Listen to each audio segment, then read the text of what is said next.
तो भाई boom boom boom boom, सभी नाइट्स को सलाम करता हूं मैं मास्टर। मजा ही आ गया भाई। जे जे ए वालों का आज पहले शिफ्ट का जो रिव्यू है वो आ चुका है हमारे पास। और जिन लोगों ने हमारे गाइडेंस में पढ़ाई करी है उनका क्या कहना है जरा ध्यान से सुनिए। और क्या क्या चीजें आई, क्या क्या चीजें करनी है अभी, जिनके बाकी शिफ्ट्स वाले बचे पड़े हैं उनका कैसा क्या रहना है उनको बता देना चाहता हूं। तो भाई जे का जो टीयर 1 का फर्स्ट शिफ्ट था आज का, उसका रिव्यू आ चुका है। और हमारे व्यूवर्स का कहना है कि सर आपने जो भी पढ़ाया, जैसे आपने जो इंग्लिश पढ़ाई, जब मैं इंग्लिश की वीडियोस डाल रहा था तो लोगों को लगा कि मास्टर ऐसे ही हवाबाजी कर रहा है, इसको पता भी नहीं है कि पेपर में कैसे क्या आता है। लोगों ने कहा सर मॉडरेट बनाओ, टफ बनाओ, टफ बनाओ। जिन्होंने पेपर दिया वो सीधा बोले सर इंग्लिश बहुत इजी आई थी। यानी कि आप जैसा पेपर बनाते हो बिल्कुल वैसा ही या उससे थोड़ा नीचे ही रहा है। इसीलिए मैंने बोला था कि भाई मुझे पता है पेपर कैसा आता है, बस आपको भरोसा रखना है, ठीक है। और तो और हमारे एक व्यूवर हैं आदित्य जी। आदित्य जी का कहना है कि सर आपकी जो वीडियो थी उसमें से 2-3 विकेबलरी आपकी वीडियो में से ही आ गई थी, जबकि बहुत ज्यादा नहीं पढ़ाया मैंने। ड्यू टू मैंने आपको सारी चीजें पहले एक्सप्लेन करी थी कि बच्चे सीरियस थे नहीं, उनको लगा कि मतलब ऐसे ही कुछ भी चल रहा है तो बहुत ज्यादा ध्यान देने की जरूरत है नहीं। लेकिन अब जब पेपर हो गया है तो अब शायद लोगों को यकीन हो जाए कि जो कह रहे थे वो ठीक है। तो चलिए मैं आप लोगों को रिव्यू दे देता हूं एक एक सब्जेक्ट का।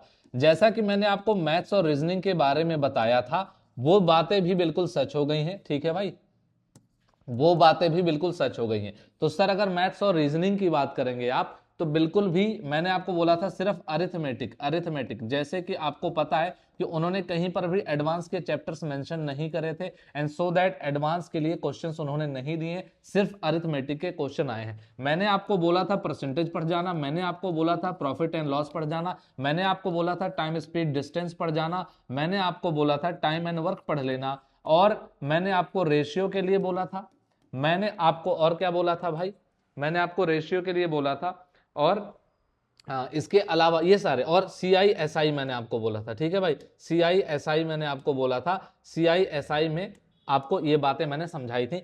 ये जो पूरा पैटर्न है ना भाई, बहुत अच्छे से एग्जाम में आया हुआ है, ठीक है। तो जैसा कि मैंने बताया था सारी चीज समझाई थी। रीजनिंग, रीजनिंग में ये कहना है बच्चों का कि रीजनिंग भी सर इजी आई थी, बिल्कुल कोई टेंशन लेने की बात नहीं है। सर्कुलर वाले में जैसा कि रीजनिंग में आपको पता है सिटिंग अरेंजमेंट मैंने बताया था, काफी इंपॉर्टेंट चैप्टर है, इसमें ये पूछते हैं क्वेश्चन। तो 1 से 2 क्वेश्चन थोड़े से लोगों को लगा कि टाइम टेकिंग है, टाइम टेकिंग से कोई लेना देना नहीं है, आपके पास पूरे 2 घंटे आप आराम से पेपर को कर सकते हो। बट हाँ थोड़ा सा कुछ क्वेश्चन अगर टाइम टेकिंग रहेगा तो मैंने आपको स्ट्रेटजी बताई है कि किस तरीके से आपको पेपर को करना है। 1 सेकंड के लिए भी अगर कोई टाइम टेकिंग लगेगा तो प्लीज उसे स्किप कर देना भाई, ये काम कर देना।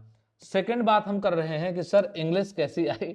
इंग्लिश की कोई टेंशन मत लो, जाके पेपर दो। इंग्लिश की कोई बच्चे ने बताया अभी एक सीआरपीएफ में सब इंस्पेक्टर हैं, उनका फोन आया था, उन्होंने मुझे बताया कि सर आपने एक पीडीएफ दे रखी है ग्रुप में, ठीक है, वो पीडीएफ जो है ग्रामर की है, ठीक है, वो एज इट इज हमने पढ़ी है, एक्स्ट्रा कहीं से उन्होंने कुछ भी नहीं पढ़ा है, सिर्फ अपने चैनल से जितना पढ़ा उतना। उन्होंने बताया कि सर इंग्लिश बहुत इजी आई थी, बहुत ज्यादा इजी आई थी, कोई दिक्कत नहीं, इवन विकेबलरी आपने जो पढ़ाई है, ठीक है, मतलब क्या ही बताएं वैसे ही आई थी। जैसा एक मैंने आपको पहला एक जो मॉक टेस्ट बना के दिया था तो लोग कह रहे थे ऐसे थोड़ी आता होगा पेपर में, इतना इजी थोड़ी आता है, वो ऐसे ही आता है।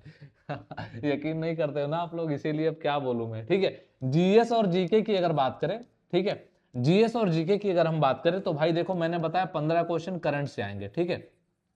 लेकिन करंट अफेयर्स का जो है ना वो उन्होंने, चूंकि टीसीएस है, आपको पता है टीसीएस कंडक्ट करती है, तो टीसीएस का करंट अफेयर तो आपको पता है कहां से आता है, कहीं से भी आ जाता है, कुछ पता नहीं रहता कि एज इट इज कहां से आएगा। तो इस पर बहुत ज्यादा लोगों का रिव्यू अच्छा नहीं है कि सर करंट जो है ना वो हमने 15 क्वेश्चन, मतलब कोशिश तो बहुत हमने करी, बट इट्स लाइक कि पढ़ा हुआ बहुत ज्यादा कुछ करंट में नहीं आया, वही 3-4 क्वेश्चन सबको आएंगे।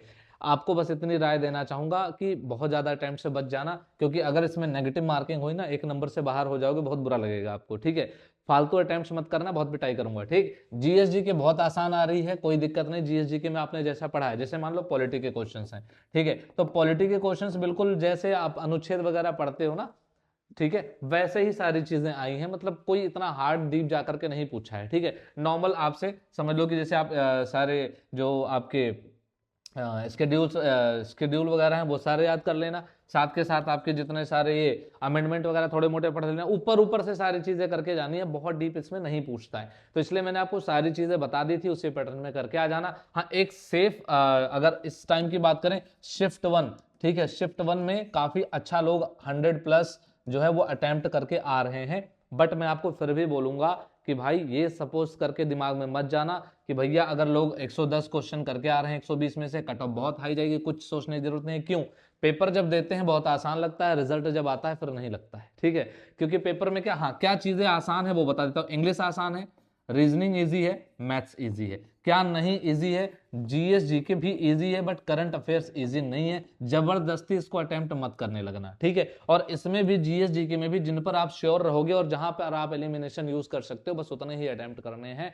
क्योंकि नॉर्मलाइजेशन का रोल रहेगा, बहुत ध्यान में रखना। अगर नेगेटिव बहुत ज्यादा नंबर लेकर के आप आ गए तो बहुत ज्यादा दिक्कत हो जाएगी। क्योंकि अगर इसमें आपने बहुत अच्छा किया और इसमें आपने भिंडी कर दी, तो फिर दिक्कत क्या होगा कि आपके जो इधर मार्क्स आ रहे होंगे वो भी क्या हो जाएंगे, कट जाएंगे। जो आपको मिलना होगा वो भी आपके नंबर कम हो जाएंगे। सो आपसे रिक्वेस्ट इतनी सी है, जैसा बताया जितना बताए उतना करके आ जाओ। कसम उड़ान छल्ले की आग लगा देंगे, ठीक है। बाकी सेकंड शिफ्ट का रिव्यू भी लेकर के आऊंगा। और अब एक काम करूंगा, चूंकि फर्स्ट शिफ्ट का रिव्यू बहुत इंपॉर्टेंट रहता है, सबको आइडिया लग जाता है थोड़ा सा, इसलिए इसको बनाया। अब क्या करूंगा, रात में मैं आपको फर्स्ट, सेकंड और थर्ड तीनों शिफ्ट का एक साथ एनालिसिस करके बता दूंगा, और फाइनल कट ऑफ कितनी पॉसिबल हो सकती है वो बता दूंगा एक साथ, ठीक है। तो मिलता हूं आपसे अगली वीडियो में। अच्छे से पेपर देना। All the best, break a leg. Thank you.